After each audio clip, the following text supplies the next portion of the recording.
Good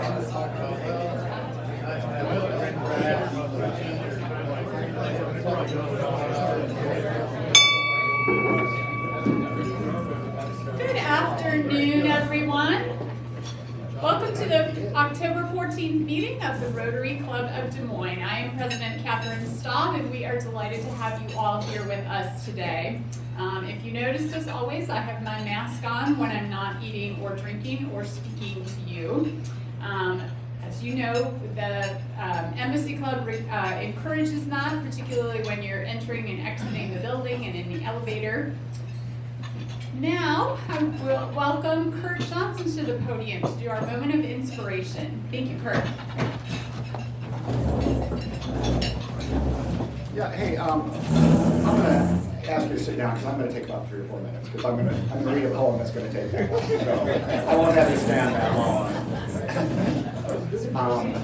This is a poem that I learned of 30 or 40 years ago, and I don't remember the source. It was probably a motivational seminar or something, or maybe the Dale Carnegie course. And I know over the decades I printed it 2 or 3 times in our company newsletters because I liked it so much. And so it's called The Calf Path, and the poet is Sam Foss. Didn't know anything about him. I looked up this morning. He was a librarian, but a prolific poet who for a while wrote daily poems for a newspaper. Between 1858 and he was born in 1858, died in 1911, so it's obviously over 100 years old. Again, it's called The Calf Path by Sam Foss. One day through the primeval wood, a calf walked home, as good calves should, but made a trail all bent askew, a crooked trail, as all calves do. Since then 300 years have fled, and I infer the calf is dead. But still he left behind his trail, and thereby hangs my moral tale. The trail was taken up next day by a lone dog that passed that way. And then a wise bellwether sheep pursued the trail o'er vale and steep, and drew the flock behind him too, as good bellwethers always do. From that day o'er hill and glade, through those old woods a path was made, and many men wound in and out, and dodged and turned and bent about, and uttered words of righteous wrath, because 'twas such a crooked path. But still they followed, do not laugh, that first migration of that calf. And through this winding woodway stalked, because he wobbled when he walked. This forest path became a lane that bent and turned again. This crooked lane became a road, where many a poor horse with his load toiled on beneath the burning sun, and traveled some 3 miles in one. And thus a century and a half they trod the footsteps of that calf. The years passed on in swiftness fleet. On the road became a village street, and this before men were aware, a city's crowded thoroughfare. And soon the central street this was, of a renowned metropolis. And men 2 centuries and a half trod in footsteps of that calf. Each day 100,000 rout followed this zigzag calf about, and o'er his crooked journey went the traffic of a continent. 100,000 men were led by one calf, nearly 3 centuries dead. They follow still this crooked way, and lose 100 years a day, for thus such reverence is lent to well-established precedent.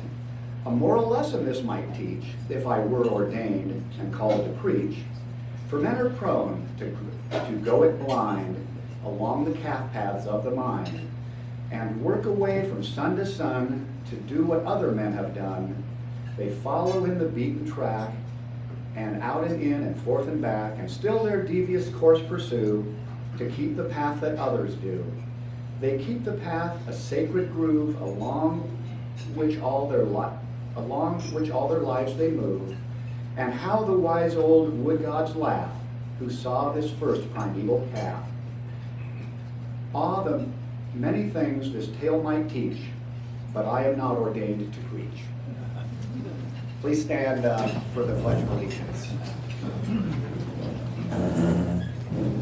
I pledge allegiance to the flag of the United States of America and to the republic for which it stands, one nation, under God, indivisible, with liberty and justice for all.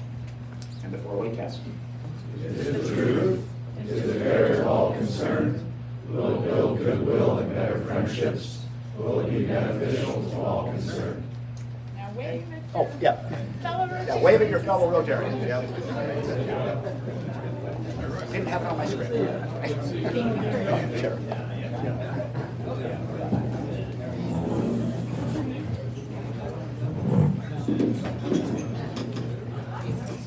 Thank you to Kurt for signing up to do the moment of inspiration. You too can do the moment of inspiration at an upcoming meeting, and we do need volunteers. So if you would like to do that, I encourage you to send an email to Kitty following the meeting. Speaking of Kitty, she and President-elect Matt Busick are in Cincinnati attending Large Club Conference this week.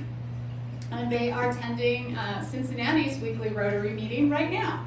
So, true fellowship there. And speaking of fellowship, our hiking fellowship group has our October hike planned. We will be meeting at Raccoon River Park by the Nature Center on Monday the 18th. That's this Monday, coming right up, at 4 p.m. You are most welcome to join us. And now I turn things over to Dave Dixon to introduce our program for today. Dave?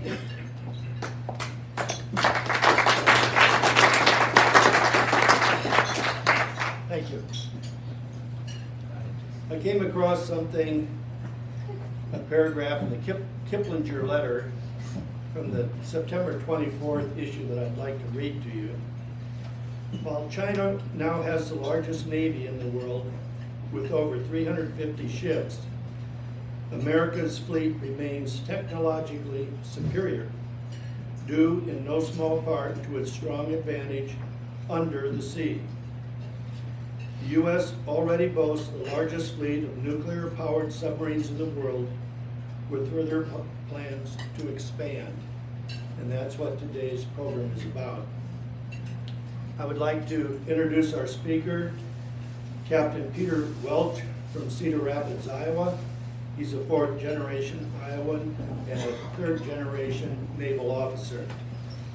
He entered the Navy in 1971 and has served for 32 years. He served aboard a fast-attack nuclear submarine based out of Connecticut, and later was a squadron supply officer out of Japan, where he was responsible for the logistical support in the Western Pacific, and was responsible for the Indian Ocean forward deployed submarines. He's a qualified officer of the deck on his submarine.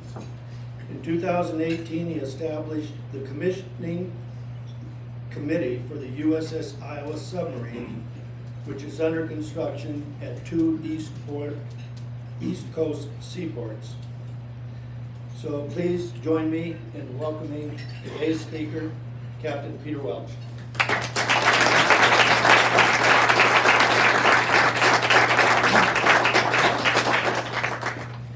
Good afternoon.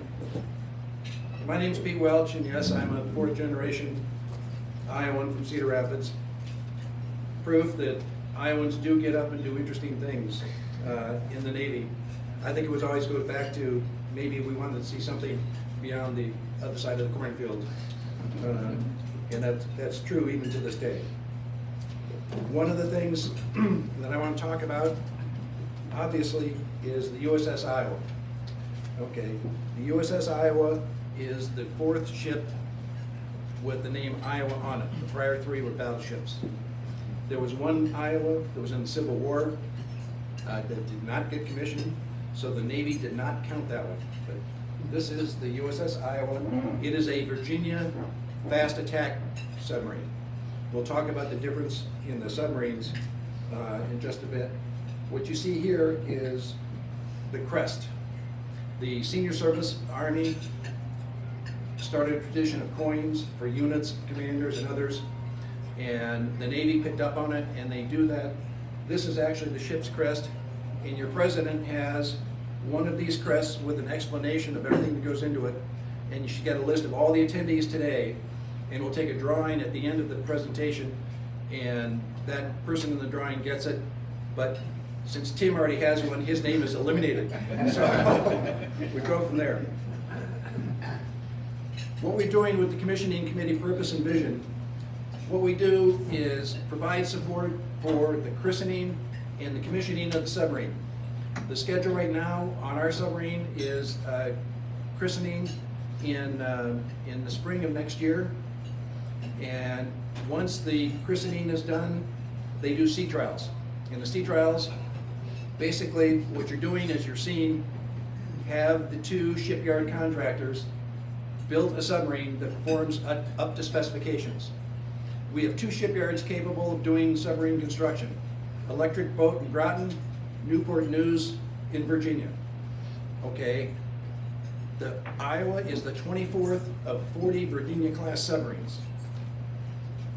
It is the first submarine built from the bottom up, specifically with accommodations for women officers, chiefs, and sailors. The very first submarine in the fleet. Okay, we're looking at, right now, we're gonna have the christening next spring. One of the things we're exploring is people from Iowa that wanna go. We're gonna see about whether we can get some buses laid on where people can jump on a bus and take a trip out to the christening site, which is gonna be Electric Boat in Groton. The values, one of the things we do is the christening committee supports the christening event and the commissioning event. You can't use taxpayer dollars to throw parties. Well, at least we don't. Some people may. But we try and enhance that. One of the other things we do is we try and do enhancements to the living quarters. For example, when the Navy puts out for bunk curtains, when you award the contract to the people that bid the cheapest, you get the cheapest. We try and do things like upgrade the quality of the bunk curtains. We buy the ship's entertainment systems. They come with a very basic system, which is really kind of silly. It's not the best. And what we do is we upgrade that so that there's places where everybody can plug in and have the same thing you see on like the airplanes. When you plug in and get all your different channels and movies and others. Same thing, but a little bit more sophisticated and a little bit more extensive. So one thing that happens with the money that we raise for the commissioning committee, when we're done and the ship is commissioned, we have a permanent scholarship fund that will pay for scholarships for college support and education of the children of the crew members. Now, one of the other things, and I want to introduce with me today, I've got my executive director who's here from Des Moines. His name is Tom Hudson. He spent more time on submarines than I did. But one of the things that is different about the way we support ships in this day and age versus when I was on in the early 70s is an important part is the family. The family and the people that are married to the sailors that are on the submarine. When I was on submarines many, many years ago, nobody really cared about the family. It was just that way. Now, the family support group, it's called the Family Readiness Group, is an integral part of what goes on when it's time to make that a successful ship. Because if your sailors come home and the family situation is a mess, it can distract them from their job and a lot of other things. So the commissioning committee will be going out of the way in probably 2 years. And then it'll morph into a family support group after that. Here are the first 3 battleships that were named Iowa, the 4, the 53, and the 61. Everybody is familiar with the battleship Iowa, and God knows with Simon Conway on the board of directors for the battleship Iowa, you've heard a lot about it over the last few years. Tom and your guest, Tom, you actually took Simon Conway and did some things got on the radio. People are now understanding that Iowa is no longer just a battleship, but yet it's this new nuclear submarine. Okay, what you're looking at here are designations. Like a pilot has wings, submariners have dolphins.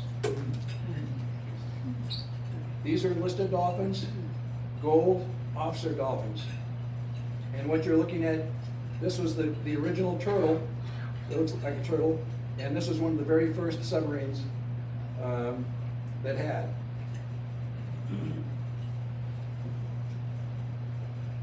Here's what we have now.